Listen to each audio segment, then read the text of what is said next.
Bem-vindos à Justiça Cega. Eu sou o Luís Rosa e hoje vamos ter um programa especial dedicado a ouvir o testemunho do Dr. Laborinho Lúcio. Álvaro Laborinho Lúcio licenciou-se na Faculdade de Direito da Universidade de Coimbra em 1966, iniciou a sua carreira como delegado do Procurador da República em 1968, sendo Saia a sua primeira comarca. Mais tarde entrou para a Magistratura Judicial em 1973. Foi diretor do Centro de Estudos Judiciários a partir de 1970 e Ministro da Justiça entre 1990 e 1995. São só alguns cargos de uma longa carreira de serviço e dedicação à causa pública. Bem-vindo, Álvaro Laborinho Lúcio. Muito obrigado, é com muito gosto que estou aqui para poder conversar consigo. Vamos iniciar a nossa conversa com uma pergunta para a qual lhe pedia uma resposta breve, que é apenas um preâmbulo para a nossa conversa. A Operação Influencer ou o caso da Madeira obrigam a repensar o sistema de justiça ou a afinar o modelo que foi sendo construído desde 1976? Como sabe, eu não posso falar de casos concretos, Não. Enfim, é só para dizer, porque tem que ficar dito para se perceber que a resposta pode ser mais lacónica aqui ou ali, mas nos termos em que me pôs a pergunta, não tenho, evidentemente, qualquer dificuldade em lhe dar a minha opinião. Eu entendo que não há que repensar um modelo nem o sistema. O que eu entendo é que ele tem que ser revisitado porque nós, neste momento, estamos a atravessar um período que nós podemos classificar de alguma crise, dando à crise um sentido positivo e saudável. Há interrogações, há incompreensões, há formas de funcionamento que são, por vezes, difíceis de serem compreendidas pela comunidade dos cidadãos e talvez isso seja um bom estímulo para que nós paremos um pouco, para pensar, para ver qual é o estado da arte e ver se há ou não há motivo para introduzir aqui ou ali algumas alterações, qual é o tipo de esclarecimento que nós devemos prestar aos cidadãos comuns sobre o modo como funciona o sistema de justiça em geral e cada um dos seus setores em particular, mas não precisamos fazer, na minha opinião, uma revisão de fundo. Eu julgo que nós temos um bom modelo, porventura teremos a ocasião de voltar a falar nisso. A minha ideia é que ele nunca chegou a estar completamente completo, passa a redundância. E justamente uma das minhas sugestões, de há muitos anos, é que se faça esse telhado final para fechar o edifício. É precisamente isso que vamos abordar agora em pormenor. Vamos começar aqui por uma pequena revisitação histórica que eu acho que é importante para nos situarmos a conversa. O senhor tem uma carreira que faz com que já tenha sido procurador, juiz, político. Já viu o sistema de justiça de diferentes formas e perspectivas. Logo é impossível encontrar a melhor pessoa para fazer uma pequena resenha histórica, nomeadamente como é que nós construímos a independência do Poder Judicial e a autonomia do Ministério Público desde o 25 de Abril. A Constituição de 76 assegura sem reservas do princípio da separação de poderes, mas a Assembleia Constituinte teve uma grande discussão sobre o que era a autonomia do Ministério Público. Estiveram em campo duas teses. Uma tese da escola francesa, em que o Ministério Público é membro da administração e está sujeito a uma tutela do poder político, e se calhar uma escola holandesa e alemã, eu aqui estou a citar o Dr. Cunha Rodrigues, na altura escreveu sobre esta matéria, que vê o Ministério Público como o promotor da ação penal, não em nome do Estado de Administração, mas sim em nome do superior interesse da Justiça. Quem é que ganhou no final, depois dos trabalhos da Assembleia Constituinte? Como é que nós começamos a construir este modelo de justiça? Se colocamos a questão nesses termos em que colocou, e que me parece muito bem, nós poderemos dizer que quem ganhou foi a segunda versão. Sobretudo porque, desde logo, ficou esclarecido que a magistratura do Ministério Público era verdadeiramente uma magistratura. Ao longo do tempo, voltou sempre a discutir-se qual era a natureza jurídica da instituição do Ministério Público, mas eu julgo que ela jamais foi posta em causa a partir das opções que foram feitas nessa altura. É muito curioso porque o debate foi muito intenso, nomeadamente na Assembleia da República, que era, afinal, o lugar adequado para esse debate, não apenas quando se discutiu a Constituição, mas depois quando se foram formulando as leis na sequência da própria Constituição. Nomeadamente a primeira lei orgânica em 1978. A primeira lei orgânica em 1978. E é interessante nós podermos olhar, recordar como as coisas correram a partir daí, porque é muito curioso que vamos ter surpresas interessantes, porque encontramos ao longo da história políticos de renome que tomam posições que depois vêm a ser alteradas quase radicalmente, sendo certo que muitas vezes os vários partidos tinham posição A ou B consoante estavam no governo ou na oposição. Claro, isso é um clássico. O que significa que nem sempre o modelo se estabilizou completamente. Mas qual foi a primeira surpresa, por exemplo, nesse debate de 1978 sobre esta primeira lei orgânica do Ministério Público? A primeira surpresa foi que quem colocou questões àquilo que era a dimensão da autonomia do Ministério Público a ser consagrada aí na respectiva lei orgânica foi o então Primeiro-Ministro, o Dr. Mário Soares. que dizia que não era aceitável que houvesse uma desvinculação absoluta do Ministério Público, de uma dependência do Poder Executivo, na medida em que era o Poder Executivo quem tinha o predomínio e o poder, no fim de contas, para desenvolver a ação penal e, sobretudo, a investigação criminal. E para definir a política criminal do país. Exatamente. E essa questão, como se sabe, é uma questão que continuou sempre ao longo do tempo. Continua muito atual. E ainda hoje ela é atual. Eu julgo que, mais uma vez, esse é talvez um dos pontos centrais no debate atualmente, e eu julgo, mais uma vez também, que nós não precisamos de responder de maneira diferente ao modo como eu respondi à primeira pergunta que fez. Eu julgo que não há necessidade de modificar, na essência, o Estatuto do Ministério Público, mas há uma absoluta necessidade de o clarificar. Eu diria mesmo de o clarificar internamente. Eu vou dar a minha opinião, evidentemente, e estas coisas têm sempre um valor. Estamos aqui para ouvir a sua opinião. Tem um pensamento estruturado sobre estas matérias há muitos anos. Exatamente. Não, a perspectiva que eu tenho é, eu devo dizer, e é uma declaração de interesse, tenho que o fazer, eu fui sempre um defensor da autonomia do Ministério Público. Mas da autonomia do Ministério Público, exatamente, nos termos que agora direi a seguir, para se perceber qual é o meu ponto de vista. Eu julgo que o ADN do Ministério Público, enquanto magistratura, está não na autonomia, mas na hierarquia. A grande diferença entre a magistratura do Ministério Público e a magistratura judicial é que o Ministério Público tem no seu ADN a hierarquia e, portanto, é uma magistratura gradativamente dependente internamente, enquanto a magistratura judicial tem no seu ADN a total independência de cada magistrado considerado como... Cada juiz é um titular de órgão de soberania, exatamente, logo é independente. Exatamente. Ora bem, e isto não retira valor ao Ministério Público enquanto magistratura. Pelo contrário, é que a partir do momento em que ele, sendo portador da hierarquia que define verdadeiramente o seu ADN, é aí que ele vai, de certo modo, inserir a legitimidade que lhe dá depois a autonomia, que em muitos aspectos o leva a uma dimensão muito semelhante à da independência, embora não individualmente considerada, mas considerada enquanto magistratura. Isto é, justamente porque ele detém a hierarquia, ele pode responder às exigências de uma investigação criminal moderna.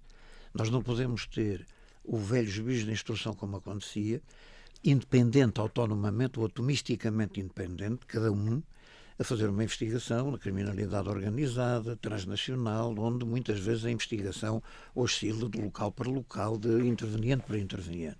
E, portanto, é necessário haver uma coordenação da investigação para que ela tenha sucesso e não crie depois situações de conflito interno. Ora, isto só pode ser feito por uma magistratura hierarquizada e, portanto, só pode ser feito pelo Ministério Público. A partir do momento em que isto só pode ser feito pelo Ministério Público, saímos do ADN da magistratura e passamos para a natureza da atividade do Ministério Público. E essa atividade tem que ser exercida com autonomia e com a independência face ao Poder Executivo. E, portanto, é nessa perspectiva que a autonomia deve ser reconhecida e reconhecida como está agora. Há uma discussão hoje, e essa discussão vale a pena manter aberta, para justamente não deixar que haja aqui derivas. Mas como é que podíamos, por exemplo, afinar o modelo, pegando na sua primeira ideia, como é que podíamos afinar o modelo da hierarquia e da manutenção dessa autonomia face ao Poder Executivo? Não deixar caminhar, como a pouco e pouco tem vindo ou a acontecer ou a querer-se que aconteça, não deixar caminhar para uma sobreposição da autonomia sobre a hierarquia. Não perder a ideia de que a autonomia precisa de se afirmar sobre a hierarquia para dar estatuto à magistratura e para dar reconhecimento de objetividade e de seriedade na investigação que o Ministério Público dirige. A autonomia está consagrada, ela tem que ser respeitada. Agora, ela é respeitada exatamente porque a autonomia tem de funcionar. Perdão, porque a hierarquia tem de funcionar. Ora, esta hierarquia é uma hierarquia interna. Por sua vez, a autonomia tem uma dimensão externa, quer relativamente às outras magistraturas, quer relativamente ao Poder Executivo. Tendo em conta que o senhor, em 92, restringiu precisamente as instruções do Ministro da Justiça ao Ministério Público a estas ações cíveis em que o Estado seja parte. Hoje em dia, é claro que o poder político não pode dar instruções ao Ministério Público, ou através do Procurador-Geral da República, o que pode ou não pode fazer sobre determinada investigação. Isso é claro hoje em dia. Isso é claro e deve ser. Isso é claro e deve ser, porque senão estávamos a deixar sair facilmente pela porta o que tão dificilmente tinha entrar pela janela. Isso não pode acontecer. Portanto, nós duas uma, ou assumimos uma magistratura do Ministério Público, um estatuto de autonomia que lhe é próprio e que a define como magistratura nos termos que eu acabei de dizer, ou então criamos uma série de exceções que acabam por retirar valia e cimento a essa substância que é a que dá conteúdo à autonomia. Isso aí eu julgo que não. Agora, nós também temos de colocar historicamente essa tomada de posição, porque hoje a iniciativa foi minha e que eu manteria hoje, colocado nas mesmas circunstâncias. É que havia um conjunto de competências que o Ministério Público tinha e que mantinha e que não faziam nenhum sentido tendo em conta o estatuto de autonomia que ele tinha. Eu posso dar apenas alguns exemplos para se perceber do que estou a falar. O Procurador-Geral da República continuava a ser o diretor do Boletim do Ministério da Justiça. O Gabinete de Documentação e Direito Comparado do Ministério da Justiça estava instalado na Procuradoria-Geral da República e, em grande parte, funcionava como se fosse um órgão da Procuradoria-Geral da República. Então havia alguma confusão entre o Ministério da Justiça e a Procuradoria? Havia uma série de competências que vinham do tempo em que o Ministério Público dependia do Executivo.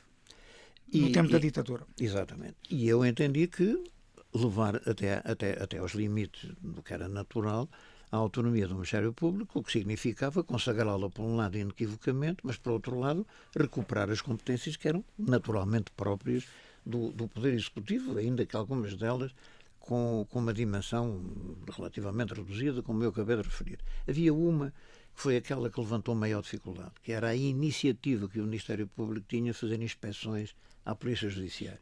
Sim, o Dr. Cunha Rodrigues era muito... Essa foi uma luta muito difícil de manter e que eu, para conseguir aprovar o Estatuto do Ministério Público na sua totalidade, tive que deixar cair para depois vir a ser recuperada no governo seguinte, que já não era.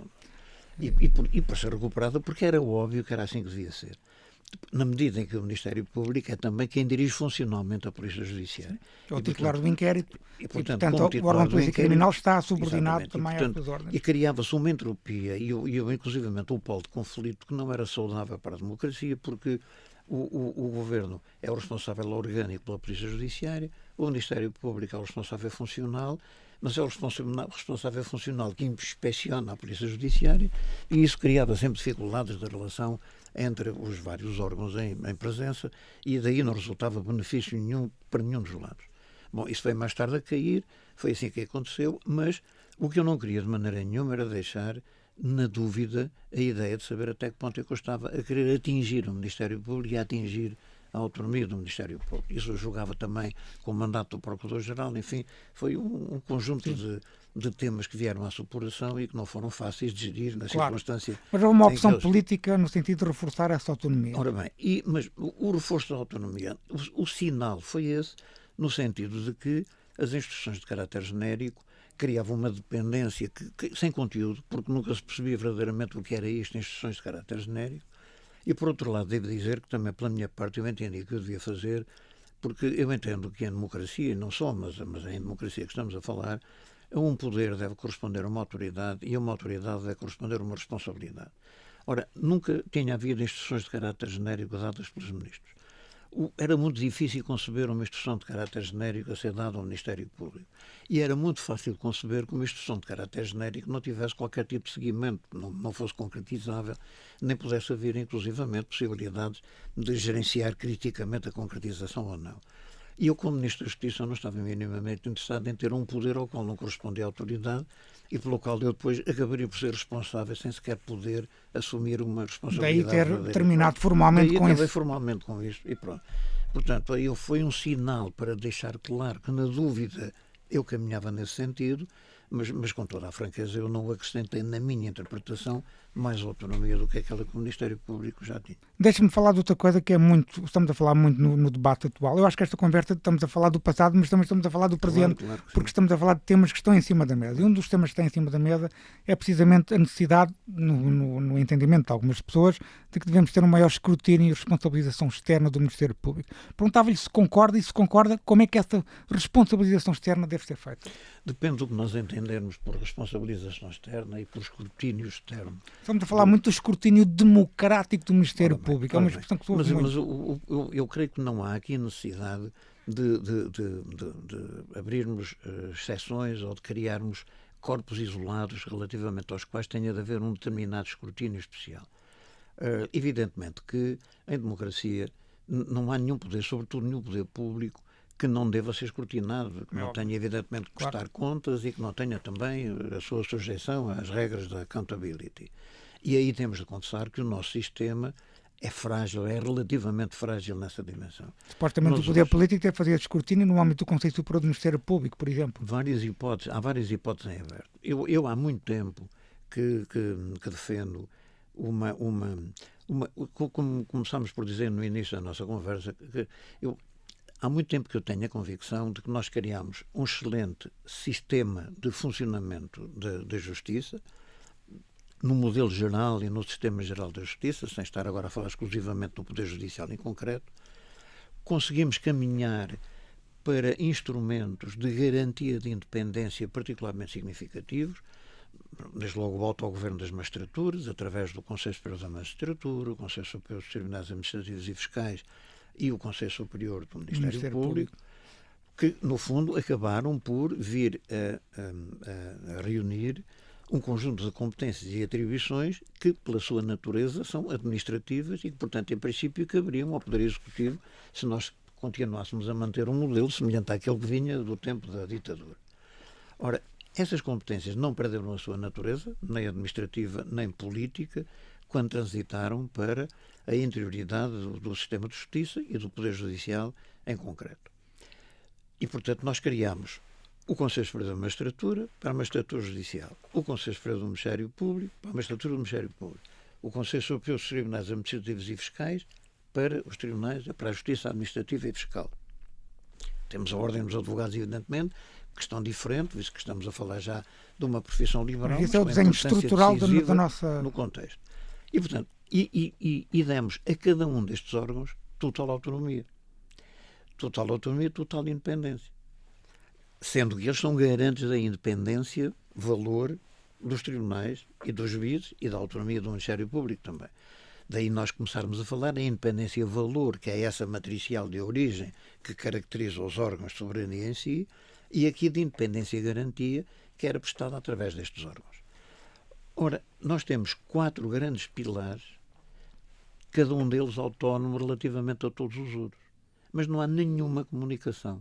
Não há quaisquer vasos comunicantes aqui. E o doutor entende que deve haver um órgão que faça esta comunicação. Sempre entendi que falta um chapéu sobre tudo isto, aquilo que eu tenho sempre designado ao longo do tempo como o Conselho Superior de Justiça, em que nós vamos, justamente porque queremos criar um espaço de cooperação, de corresponsabilização, que é absolutamente essencial na minha perspectiva para a estratégia, para a definição de uma estratégia de intervenção do setor da justiça e que possa, em muitos casos, inclusivamente, ser o órgão de resposta veridíssimas das questões difíceis. O Conselho Superior de Justiça que defende devia ter representantes dos outros conselhos, esses conselhos manter-se-iam? Estes conselhos manter-se-iam com uma perspectiva diferente. Nós aqui, se quisermos depois caminhar um pouco naquilo que é o meu ponto de vista, eu julgo que nós precisamos de criar aqui três degraus e não os misturar uns com os outros. O primeiro seria o da decisão de que este órgão é fundamental. Eu aliás, para isso, enfim, as pessoas que nos estão a ouvir, porventura, nem todas têm informação direta nestas áreas. Este programa, a ideia é precisamente ser para não juristas, é comunicar a justiça para a opinião pública em geral. Então aquilo, enfim, em termos um pouco grossos, isto é mais fino, é de leitura mais fina, mas no fundo aquilo que eu gostaria de dizer a quem nos ouve é isto. Normalmente as pessoas têm todos os anos, passam nas reportagens televisivas pela cerimónia de abertura do ano judicial. Sim. Em que temos o Presidente do Governo, temos a Assembleia da República, o Ministro da Justiça, o Primeiro-Ministro, o Presidente do Supremo, o Procurador-Geral, a Bastonária da Ordem dos Advogados, etc. Todos eles têm o seu discurso, todos eles fazem uma proclamação, quer das virtudes daquilo que têm feito, quer das dificuldades que têm encontrado, e dão-nos um pouco o ponto da situação do Estado da Justiça em Portugal. O problema é que quando acaba aquela cerimónia, recolhem aos seus espaços autónomos e não comunicam uns com os outros. Nunca mais se encontram. Portanto, o órgão que se defende era para eles comunicarem uns com os outros. É pegar neles. Juízes, procuradores, poder político. Poder político, o Presidente da República, o representante... E seria liderado pelo Presidente da República? Seria liderado pelo Presidente da República. Os atuais conselhos, numa formulação um pouco diferente, porque eu entenderia que este órgão, ele próprio, devia reunir já elementos significativos em representação do Presidente da República, do Governo e da Assembleia da República.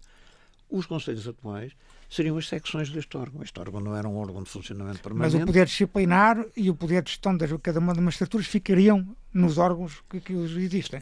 No Conselho Superior da Magistratura e no Conselho Superior do Ministério Público. Ficariam em termos executivos nos órgãos, mas eles pertenciam ao órgão principal, ao órgão do Conselho Superior. Certo. Que era quem tinha as competências, era o Conselho Superior, que depois as delegava para efeitos de exercício. Desculpa, a pergunta, não quero que o doutor se pronuncie sobre o caso concreto, de todo em todo, mas só para dar um exemplo prático para os nossos ouvintes perceberem melhor. Por exemplo, toda esta polémica que houve com a Operação Influencer, ou até que o caso da Madeira, esse órgão, esse novo órgão, o Conselho Superior de Justiça, seria um órgão onde esses assuntos, por exemplo, podiam ser discutidos. Claro que sim.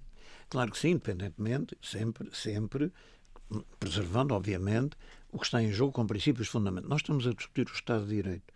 E ao discutir o Estado de Direito, nós precisamos de partir sempre deste princípio. A independência dos tribunais e a separação de poderes é inegociável. E isso é fundamental. Qualquer alteração que nós façamos esbarrará sempre nesse limite e nesse obstáculo. E nas regras do Estado de Direito da União Europeia. E nas regras do Estado de Direito da União Europeia. E, portanto, nós temos que ter... Agora, o que nós não podemos é ser influenciados pela ideia de que cada vez que nós pretendemos encontrar aqui uma cooperação entre os vários poderes do Estado, entender desde logo que está a pôr em causa a independência ou que está em causa a separação de poderes. Aliás, a resposta sistemática que é dada de dentro do sistema de justiça, inspirado na preservação da independência e da separação de poderes, em determinados momentos atinge limites que já não são aceitáveis, porque evidentemente que nunca é isso que está em causa, não é nada disso que está em causa.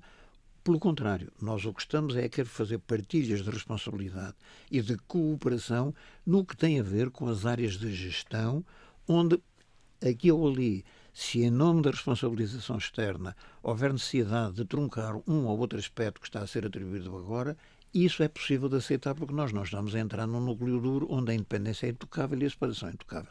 Já agora deixe-me dizer, para que se perceba também, a separação de poderes, que é fundamental, vem de um tempo histórico em que o Estado tinha o monopólio do poder e os poderes eram aqueles três.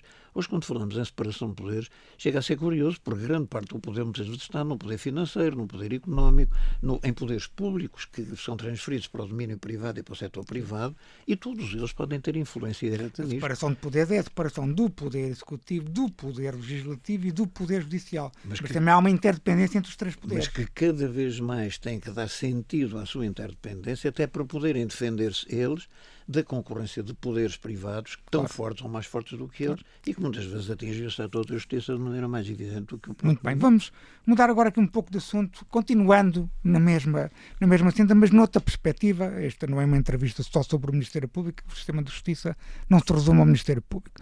O nosso sistema judicial tem, e falando agora dos tribunais, tem um paradoxo na área penal. Por um lado, temos um tempo médio de resolução de 1 a 2 anos na justiça criminal, toda a justiça penal, que compara muito bem com os outros Estados-membros da União Europeia, mas, por outro lado, temos um tempo médio de resolução entre 8 a 10 anos, isto é um número que até já foi aferido por um estudo do Conselho Superior da Magistratura muito recente, dos chamados processos mediáticos, dos processos do crime económico ou financeiro.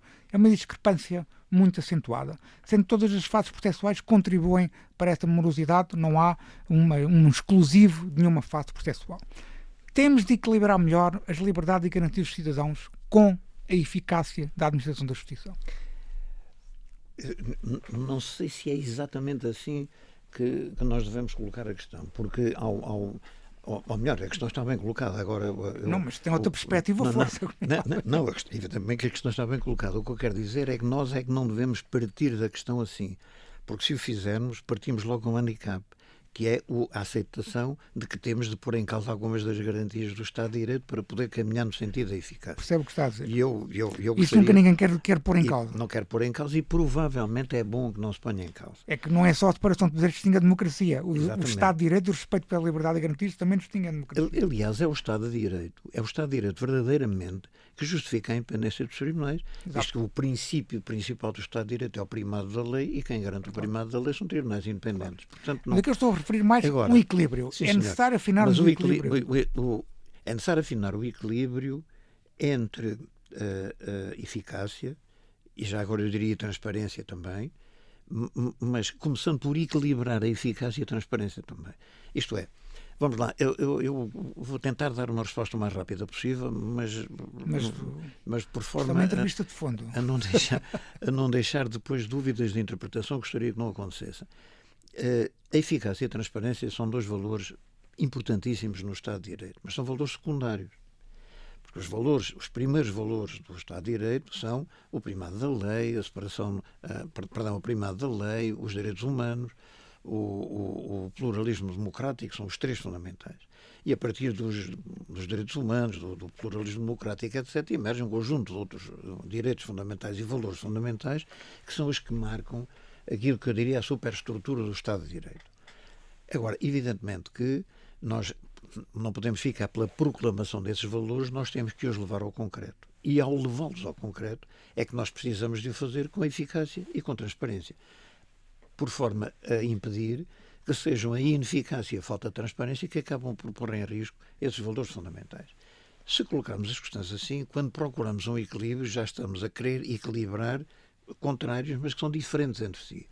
E ao equilibrá-los, nunca podemos pôr em causa aqueles valores que são fundamentais, porque é para eles que nós procuramos uma resposta. Ora bem, nós temos a questão hoje da morosidade da justiça, se a quisermos colocar em termos gerais. Como disse bem, ao contrário do que as pessoas pensam, hoje a justiça portuguesa, de uma maneira geral, compara bem com os restantes países. Na justiça penal, sim. E na justiça penal, sim. E mesmo na justiça civil também já, em muitos aspectos. Já problemas graves na justiça o único grande fiscal. problema, eu não queria estar aqui a utilizar outra expressão, o único grande problema é de facto a justiça administrativa e fiscal. Aí sim, por razões que são completamente diferentes Mas eu aqui queria-me concentrar mais no penal. Ora bem, na justiça penal, vamos ver. Há um determinado momento em que nós, quando falo em processos mediáticos, por alguma razão eles são mediáticos.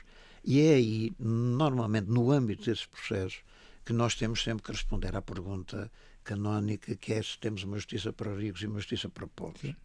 E, evidentemente, que nós não temos uma justiça para ricos e uma justiça para pobres, o que nós temos é pobres e ricos, e como a justiça está feita por forma a permitir que ela seja acessível por todos, os que têm mais capacidade económica usam mais facilmente as garantias, nomeadamente, que são colocadas à sua disposição.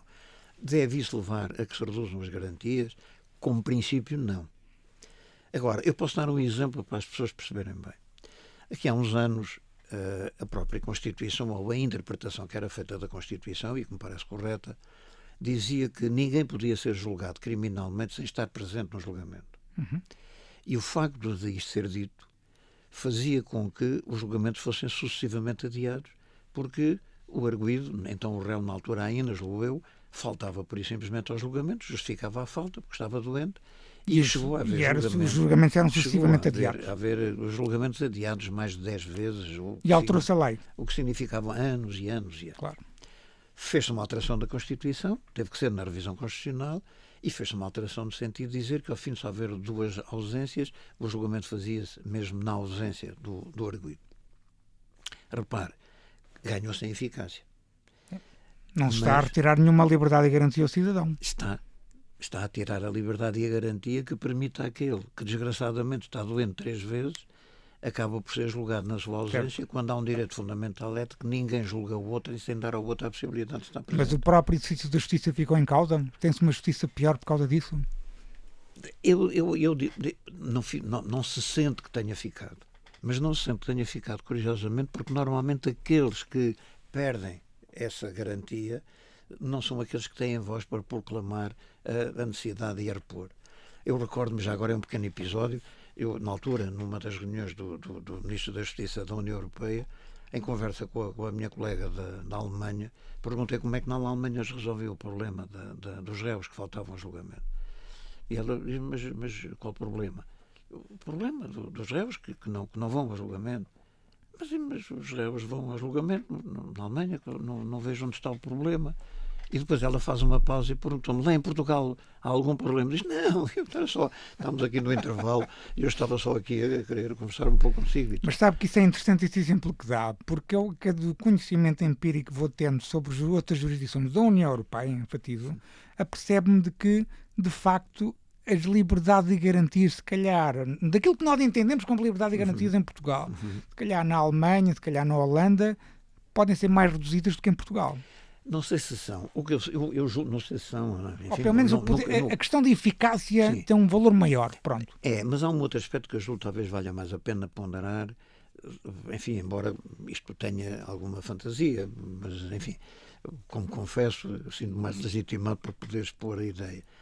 Eu julgo que há regimes que têm uma consolidação democrática, mesmo aqueles que na Alemanha passaram o que passaram, mas tinham uma perspectiva anterior e que a repuseram depois, que permitem um respeito enorme pelas suas instituições. Nomeadamente pelos tribunais. E pelos tribunais. E o modelo anglo-saxónico é óbvio, é evidente, mesmo com as atrapalhadas todas que nós encontramos no modelo norte-americano, é difícil encontrar um americano que esteja contra o funcionamento da sua justiça. Mas a nossa comparação, se calhar, nós temos que comparar com os modelos da Europa continental. Sim, somos latinos e tudo isso é assim. Agora, isto tudo serve para dizer o quê? Eu não gostaria que nós caminhássemos no sentido da diminuição das garantias. Agora, talvez haja um eventual caminho a fazer se nós encontrarmos algum consenso que permita estudá-lo, pelo menos.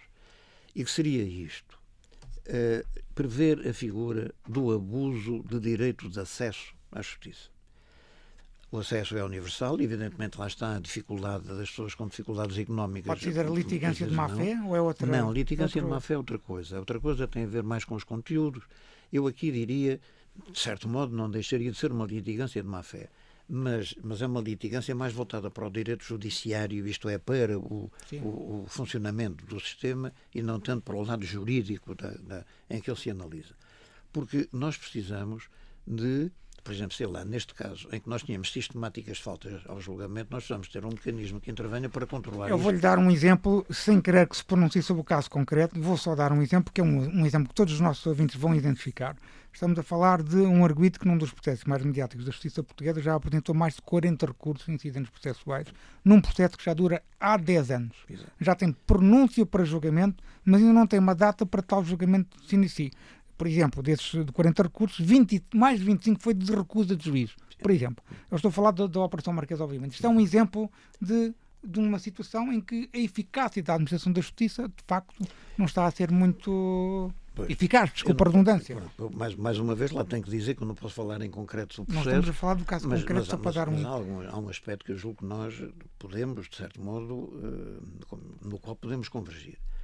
A Operação Marquês, por aquilo que nós conhecemos de fora, e portanto eu não estou a falar do processo na parte interior do processo e naquilo que o processo nos diz, mas por aquilo que nós conhecemos de fora, a Operação Marquês pode nos ser dada como o exemplo de tudo o que não deve acontecer. Eu acho que temos ali tudo o que não deve acontecer. Do ponto de vista do processo, da tramitação processual. Eu diria até de vários pontos de vista, mas não vale a pena caminhar por aí, não é? Porque ele gera uma enorme perplexidade em todos nós. E provavelmente correndo-se o risco de que ele, inclusivamente, venha a terminar por uma prescrição do procedimento criminal. Já houve crimes que prescreveram. E já houve crimes que prescreveram. E a prescrição dos principais crimes começa a ocorrer a partir de 2032. Ora bem, mas repare, por exemplo, como provavelmente, se nós pudéssemos ter um órgão estratégico, e eu repito outra vez, nós talvez já tivéssemos levado este tema a uma apreciação estratégica da intervenção sobre o próprio processo. Isto é, à medida que nós vamos percebendo o que vai acontecendo, como é que nós podemos ter uma definição estratégica no sentido de antecipar as prescrições, no sentido de, antes disso, perceber como é que nós devemos agir sobre ele. Ou do sentido daquele abuso que estava a falar, por exemplo, do abuso processual. Por exemplo. Mas esse abuso, por exemplo, deixa-me só desenvolver um bocadinho mais, que isso parece uma ideia muito interessante. Como é que se podia concretizar na prática? Ou seja, a partir, vamos dar aqui um exemplo de incidentes de recusa, que é um expediente dilatório que se muito utilizar muito. De que, a partir de um primeiro, ou de um segundo, ou de um terceiro, ou de um quarto incidente de recusa, podia, por exemplo, deixar de ter efeito suspensivo, por exemplo? Por exemplo, podia ser uma hipótese. Outra hipótese podia ser haver um poder do juiz em determinadas circunstâncias, isso tem que ser muito limitado, mas de recusar ou o próprio recurso, ou a própria declaração de nulidade, etc. Quer dizer, perante um julgamento quanto à inexpressão do valor que se pretendia prosseguir, o juiz ter a possibilidade de fazer isso e, ao mesmo tempo, sancionar a pessoa que está a intervir. Mas isso precisaria de ser estudado, eu estou apenas a dar exemplos é uma ideia possíveis, de princípio. Mas precisaria de ser estudado. Mas nós precisamos de ir um pouco mais longe. Nós precisamos de saber de que é que verdadeiramente estamos a falar. Porque, por exemplo, Um dos aspectos é esse, é nós criarmos modelos que permitam definir estratégias de promoção de eficácia e de transparência no desenvolvimento dos processos. Mas há 2 aspectos ou 3 que são importantes. Diga. Um deles, por exemplo, é o da instrução criminal. Uhum. Aí eu julgo que nós temos margem para poder intervir. Veremos como, mas a instrução começou por ser uma peça processual que nem sequer estava prevista que viesse a ter lugar. Mas como a Constituição diz que a instrução é presidida por um juiz, entendeu-se que todo o processo devia ter uma instrução e criou-se bem, a meu ver, a figura do juiz de instrução como aquilo que é o garante da legalidade dos atos de instrução.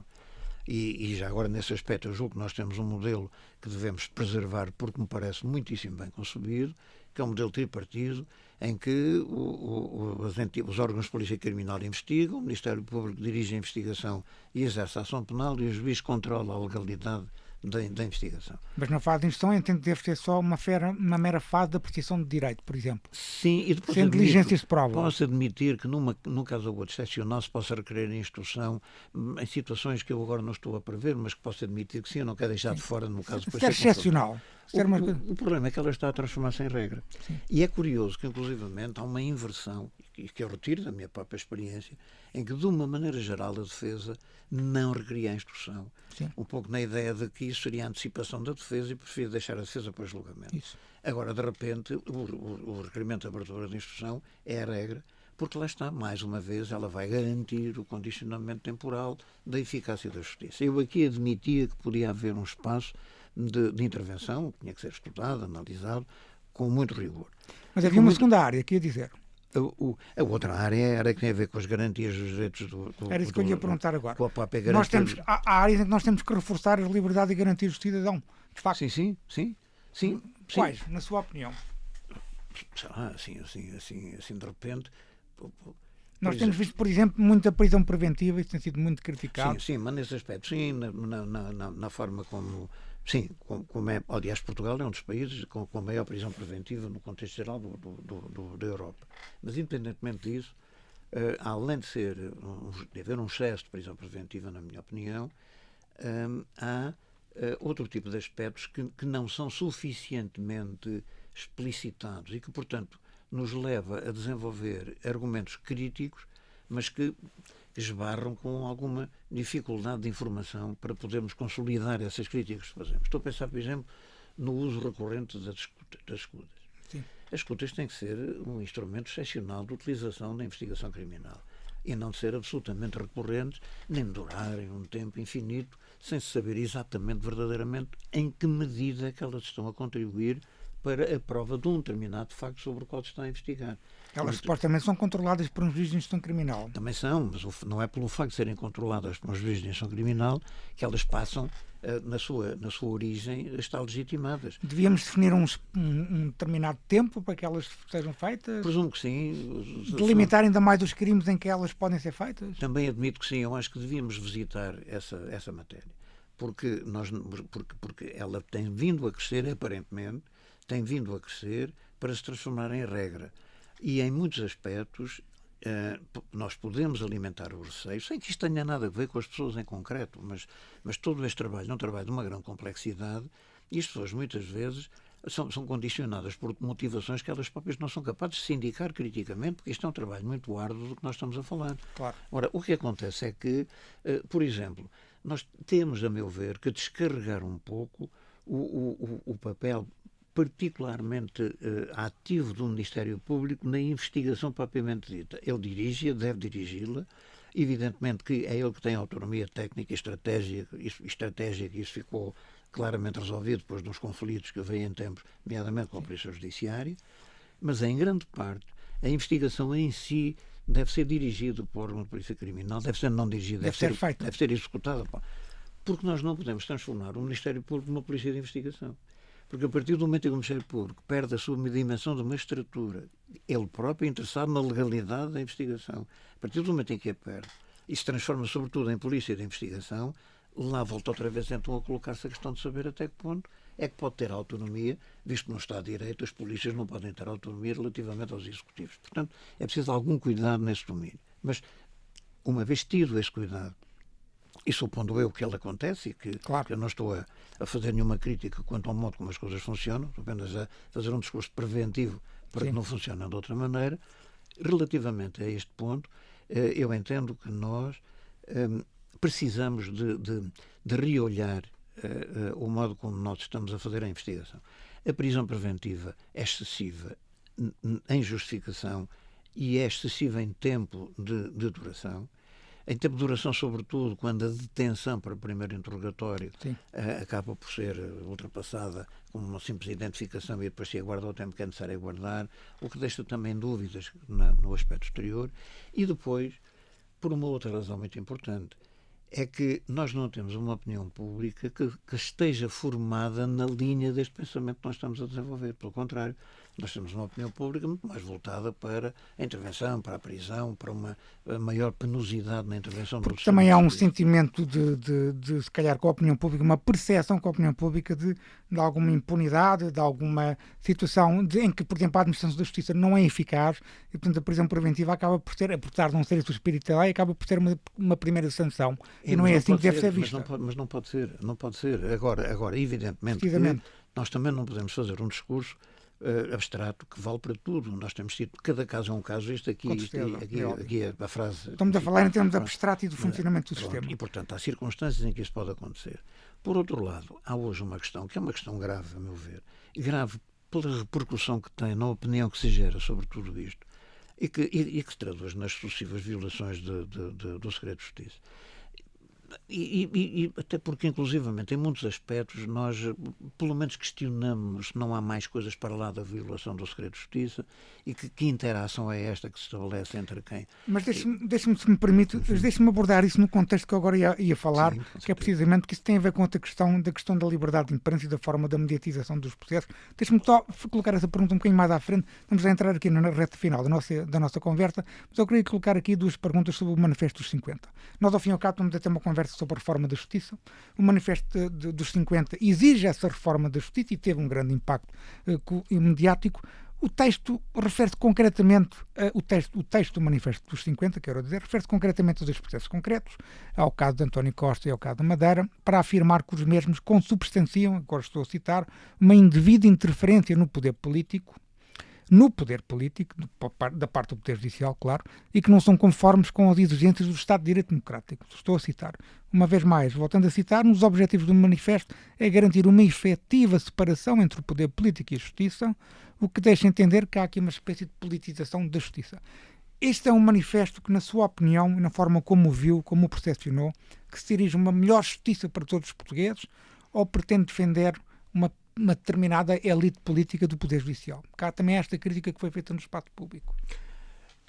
A minha reação ao manifesto é uma reação de abertura. Eu acho que se as pessoas têm pensamento crítico sobre qualquer espaço de funcionamento do Estado, devem manifestá-lo e devem assumir a responsabilidade por aquilo que manifestam e devem, inclusivamente, no terreno, lutar e bater-se pelas ideias que têm. Portanto, a minha posição nunca é a de me fechar numa trincheira, empurrar os subscritores do manifesto para dentro de outra trincheira e desatarmos a disparar a ver quem morre. Aliás, o doutor acabou agora de fazer várias propostas ao longo desta entrevista, se calhar muitos subscritores subscreveriam, precisamente. Não sei tanto, mas enfim, talvez sim, talvez não. Eu não me preocupo com isso, até porque, enfim, nós, apesar de termos todo este tempo, o tempo nunca é suficiente, eu gostava de deixar duas ideias claras. Em primeiro lugar, as minhas propostas são propostas para discutir, não é esse debate que nós estamos a fazer. Eu próprio tenho perfeita abertura para as rever, para as reconsiderar, e como viu até numa ou noutra, eu próprio tenho hesitações quanto a saber qual é o caminho que se deve seguir. E já agora um aspecto que eu gostava de dizer, porque nós estamos a falar sobre a justiça, o funcionamento da justiça, o que deve ser feito e o que não deve ser feito. Eu gostava de dizer, tenho muito claro para mim, que eu estive ministro durante 5 anos e, portanto, eu faço parte do grupo dos responsáveis por aquilo que não foi feito e, portanto, não me situo aqui como um detentor de um saber e de um saber fazer. Não, eu também tenho essa cota parte. Mas não havia o manifesto com abertura e no sentido construtivo de se começar a debater uma reforma da justiça? Pois isso é que eu acho que sim. Isso é que eu acho que é importante, que me parece que é decisivo, e não fazer isto numa militância que não seja uma militância de serviço cívico, de civismo, de cidadania, e não necessariamente uma militância que vai gerar vencedores e vencidos. Eu aí, com toda a franqueza, também não estou muito disponível, não estaria muito disponível para um debate desses, porque o que eu entendo é que o que está em jogo é particularmente importante. Há modificações estruturais que eu entendo que devem ser introduzidas. Julgo que, na sua essência, o que nós construímos até agora tem boas razões para continuar a caminhar e fazer um caminho, porventura, mais virtuoso. Temos é que o encerrar, temos que o fechar, temos que o acabar e temos que partir da ideia absolutamente decisiva que é esta. Hoje, porventura, não há nada tão político como a justiça. E daí que era preciso acabar de uma vez por todas com a expressão à justiça ou que é da justiça e à política ou que é da política, porque isto só tem criado separações radicais e definitivas e desresponsabiliza os vários lados, porque cada um depois imputa as responsabilidades do que não faz ao lado contrário com aquele que está em conflito. Deixe-me precisamente fazer uma última pergunta sobre a questão que estava a referir do segredo de justiça. O Manifesto 50 aborda esta temática da mediatização da justiça e responsabiliza a comunicação social pela realização de julgamentos populares, estou a citar, de boicote à investigação criminal e de atropelar os mais elementares direitos de muitos cidadãos.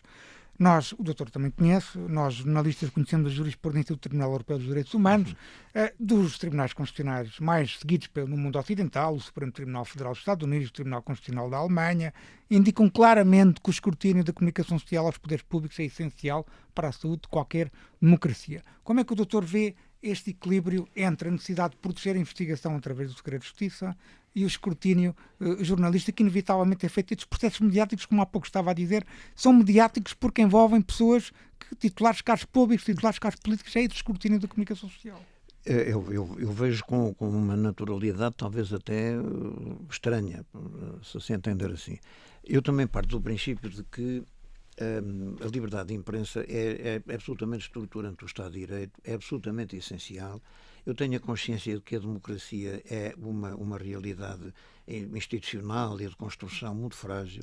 O próprio Estado de Direito é ele próprio muito frágil também. E talvez por isso é que eles são fantásticos, porque as coisas fantásticas são normalmente frágeis.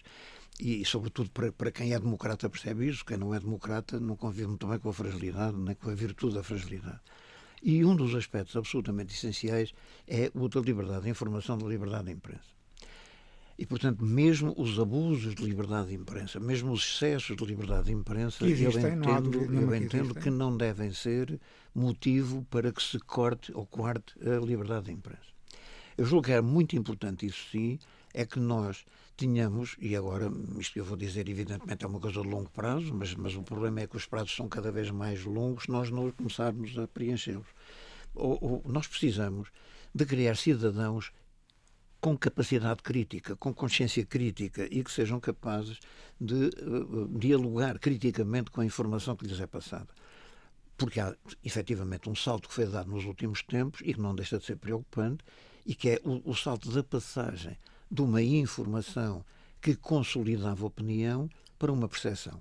E nós hoje trabalhamos muito sobre a percepção, trabalhamos um pouco sobre a informação. E a percepção desenvolve-se muito com desinformação também. Ora bem. Mas isso tem pouco a ver com o jornalismo, tem mais a ver com redes sociais, por exemplo. Ora bem, também, exatamente. Embora aqui ou ali também pode haver... Embora exista um exagero da comunicação social. Sim, até porque a comunicação social, como sabe muito melhor que eu, hoje também não é apenas jornalismo, hoje também há muito do que acontece na comunicação social e não necessariamente sendo a comunicação social que o faz acontecer. Sim. E, portanto, temos um espaço público onde toda a gente fala e acho muito bem que fala.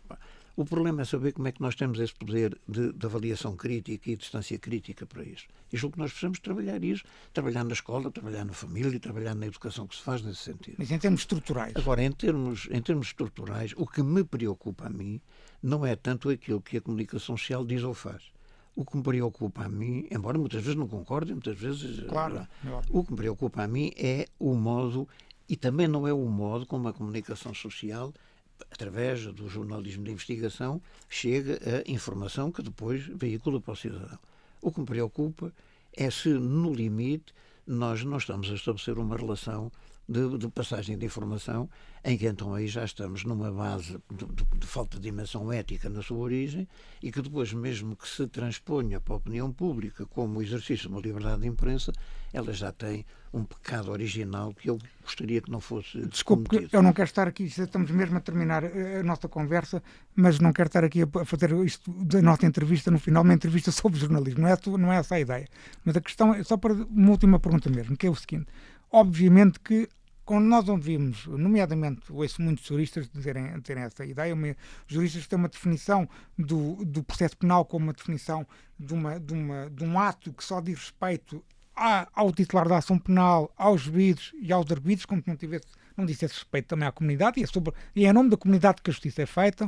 Em determinada parte do processo, não é necessariamente depois de uma decisão transitada em julgado, mas em determinada parte do processo, e às vezes isso acontece quando o processo tem segredo de justiça, é inevitável que a informação vai chegar ao espaço público. Mas essa informação também tem que chegar ao espaço público, sim, porque isso é que é uma democracia. Mas aí continuo na minha. Se não houver... Por isso é que eu digo, quando eu ponho a questão colocando o acento tónico negativo do lado da justiça, eu estou a pô-la quando a justiça passa informação que não deve passar. Agora, quando isso não é assim, relativamente à perspectiva do lado da informação e do lado dos órgãos de informação, eu não ponho a questão nesses termos, nem a ponho na violação do segredo de justiça, curiosamente. Porque, evidentemente, que a violação do segredo de justiça... Bem, mas já agora nós não temos tempo, mas... Não temos tempo, estamos mesmo a terminar, mas diga. Não, nós, inclusivamente, nós em 77 constitucionalizamos o segredo de justiça, o que significa que nem sequer podemos... Aliás, constitucionalizamos na Constituição, logo no primeiro capítulo, direitos e deveres fundamentais, o que se sobrepõe inclusivamente ao direito de informação. E, portanto, nós fazemos estas coisas e depois, evidentemente, não lhes damos seguimento, o que faz com que muitas vezes temos um sistema... Embora o Tribunal Europeu dos Direitos Humanos, como sabe, entende que o direito de liberdade de informação, o direito da liberdade de imprensa, da liberdade de expressão se sobrepõe ao segredo de justiça, desde que não prejudica a investigação. Exatamente. O problema está em saber até quanto é que isso sobrepõe ao direito constitucional, etc. Por aí fora nunca... Mas enfim, só para dizer que não é por aí que nós vamos resolver o problema. Agora, a violação do segredo de justiça, evidentemente, ela é um crime desde logo e, portanto, não devia acontecer e nós temos que estar contra. Mas o problema, por exemplo, quando se diz que o segredo de justiça defende a honorabilidade das pessoas, a intimidade, não é nada. O segredo de justiça apenas está, nem a presunção de inocência. O segredo de justiça não serve para nada disso. Serve apenas para garantir a qualidade da investigação, mais nada. E para proteger a investigação. E por isso é que ele desaparece quando há acusação, por isso é que há veredíssimos processos onde não há segredo de justiça, etc. Portanto, não é esse problema. Por outro lado, os atos da justiça são públicos, não são secretos. E, na minha perspectiva, se há aí falência, é falência de informação e de comunicação sobre os atos de justiça e não um excesso de informação, um excesso de comunicação. Portanto, eu julgo que aí nós temos que ter, porventura, todos uma reflexão sobre isso, os jornalistas também, como é evidente, porque em muitos aspectos a continuação sistemática da mesma situação, a repetição da opinião sistemática transformada menos em informação e mais em reality show, etc. Isso nós podemos pensar sobre isso, podemos discutir com isso. Eu acho mesmo que uma discussão permanentemente aberta sobre a saúde da democracia só faz bem à democracia, só faz bem a cada uma das estruturas que nós representamos. E é aquela ideia de que temos que salvar a justiça para salvarmos a democracia. Também. Ou melhor, temos que deixar que a justiça se mantenha em termos de poder continuar a garantir a saúde da democracia. Os salvadores deixam-me sempre algum receio e, portanto, quando se fala em salvar, eu normalmente ponho mais do lado dos salvados do que do lado dos salvadores. Dr. Álvaro Alvarinho Lúcio, muito obrigado pela esta entrevista. Foi um grande prazer conversar consigo. Eu que agradeço muito. Tive muito gosto também em ter conversado consigo. Muito obrigado. Muito obrigado.